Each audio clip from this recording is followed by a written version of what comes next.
Let the church say amen. Amen. Can you say it again? Amen. Make a joyful noise unto the Lord. And let us be glad. We just heard some joyful music, so I'm not going to cool that down a bit.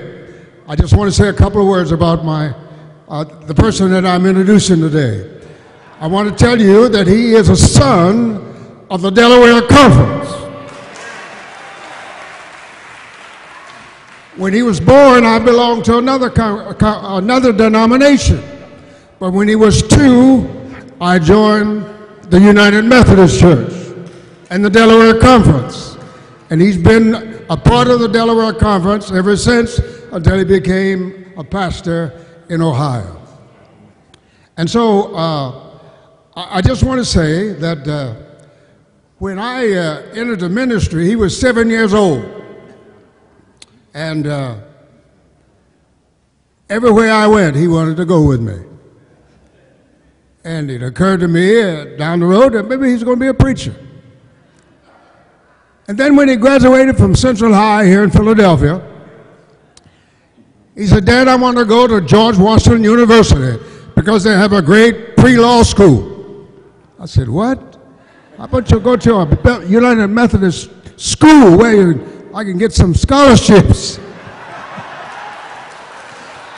"No, I want to go to George Washington."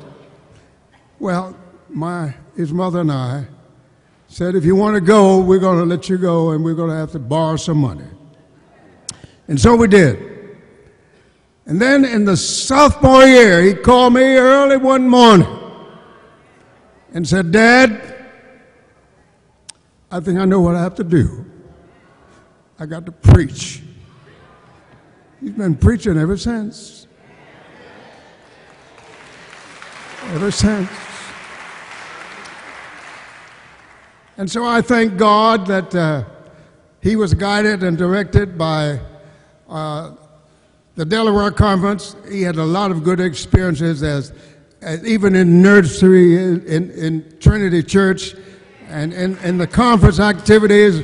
We had district activities and sub-district activities, and he was a part of them all, and he could never wait to get to the next level. When he was like 10 years old, he couldn't wait to be a teenager. When he was a teenager, he wanted to be a young adult, but always involved with the church, loving the church, and loving the work and the people. And I can tell you, I can count the many, many people who have been an influence on him. He often speaks about Mrs. Jackson in Emmanuel Church, David, who was his teacher when he was about 9, 10 years old. She still sings on the choir, by the way, at 92 years old in Emmanuel Church. He said, "Dad, I think she helped me more than anybody I ever had as a teacher." But he had a lot of good teachers and a lot of good support and a lot of spirit of the Delaware Conference, which is a spirit of hope and faith and love, and a great soul for souls, for lost souls. Do you know, when I entered the ministry in 1961, we had 3 new churches in process. Trevose,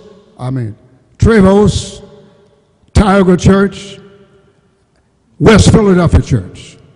We were building churches, building new congregations. And he was always a part of that and understood that it was exciting to be about the gospel.